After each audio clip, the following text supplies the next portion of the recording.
uyushmasi va Osiyo infratuzilmaviy investitsiyalar banki ishtirokida qishloq infratuzilmasini rivojlantirish loyihasini amalga oshirish chora-tadbirlari to'g'risidagi qarorga imzo chekdi. Maqsad qishloq aholi punktlarining me'moriy qiyofasini tubdan yangilash, hududlarni kompleks rivojlantirish, yo'l transport infratuzilmasi, muhandislik, kommunikatsiya tarmoqlari va ijtimoiy soha obyektlarini barpo etish orqali aholining turmush madaniyatini yuksaltirishdir. Odamlar ertaga yoki uzoq kelajakda emas, bugun baxtli yashashni istaydi. Dilamos mamlakatimiz rahbarining ushbu fikrlari ayniqsa uzoq yillardan beri e'tibordan chetda qolib kelayotgan qishloq odamlarining ko'ngli tubidagi gaplar edi. Chunki ular ham bir marta beriladigan hayotda munosib sharoitlarda yashashni istaydi va bunga haqli albatta. To'g'ri aytasiz Ramziddin aka, shu bois ham keyingi yillarda qishloqlarimiz qiyofasini tubdan o'zgartirish, aholi uchun zaruriy shart-sharoitlarni yaratish bo'yicha katta ishlar amalga oshirildi va davlatimiz rahbarining bu galgi qarori ham ushbu chora-tadbirlarning uzviyligini ta'minlaydi.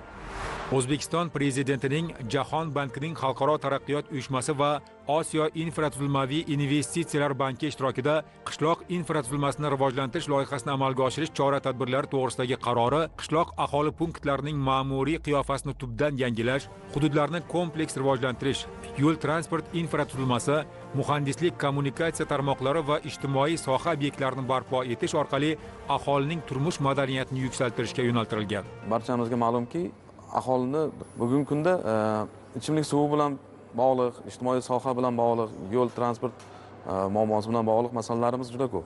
Ushbu qaror bilan mana shu kabi muammolarning hal etilishi natijasida 1.300.000 ga yaqin aholimiz manfaatdor bo'lishiga erishiladi.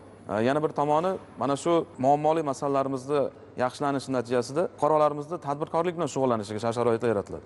The Rural Infrastructure Development Project is an initiative by the government of Uzbekistan.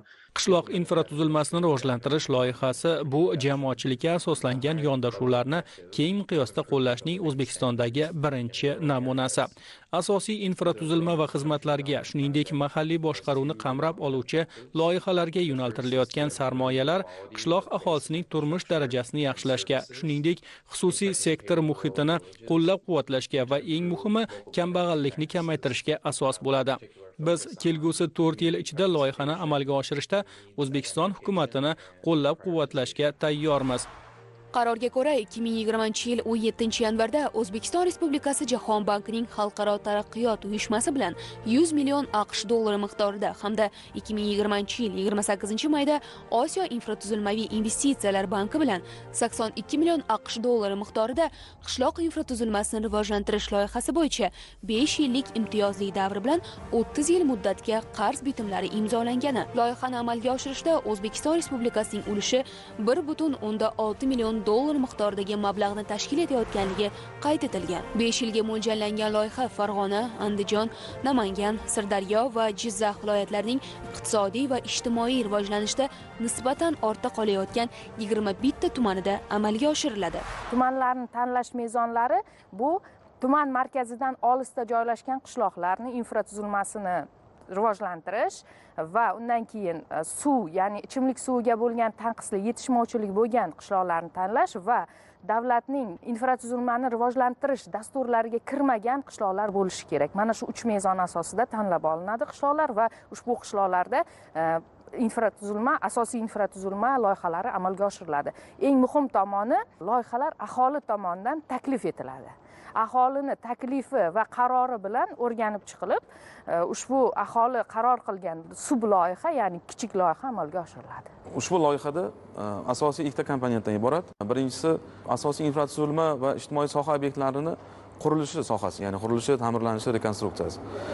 Ikkinchi komponenti, ya'ni bu hokimliklar bilan fuqarolarning birgalikda ishlashi. Ma'lum bir hududdagi muammolarni o'zini aholisidan, ya'ni fuqarosidan boshqa odam yaxshi bilmaydi. Shuning uchun qishloq fuqarolarining dasturini shakllanishidan tortib to yakunigacha ularning fikri, ularning nazorati, ya'ni jamoatchilik nazorati, jamoatchilik fikri ko'zda tutilgan. Mazkur qaror bilan qishloq infratuzilmasini rivojlantirish loyihasining asosiy texnik iqtisodiy parametrlari Jahon bankining Xalqaro taraqqiyot uyushmasi va Osiyo infratuzilmaviy investitsiyalar banki ishtirokida loyiha doirasida mablag'lardan foydalanish bo'yicha yo'l xaritasi tasdiqlandi. Iqtisodiy taraqqiyot va kambag'allikni qisqartirish vazirligi loyihani o'z vaqtida amalga oshirish va muvofiqlashtirish, shuningdek, kreditlardan maqsadli va samarali foydalanish bo'yicha mas'ul ijro etuvchi organ etib belgilandi.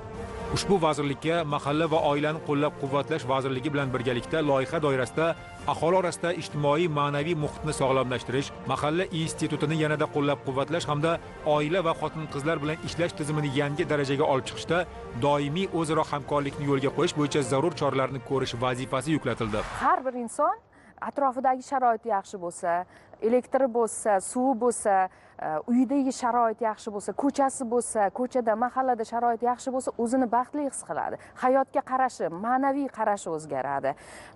Ertangi kunga umid bog'laydi. Loyihada belgilangan chora-tadbirlarning amalga oshirilishi qishloqlardagi ma'naviy muhitning ham yaxshilanishiga olib keladi.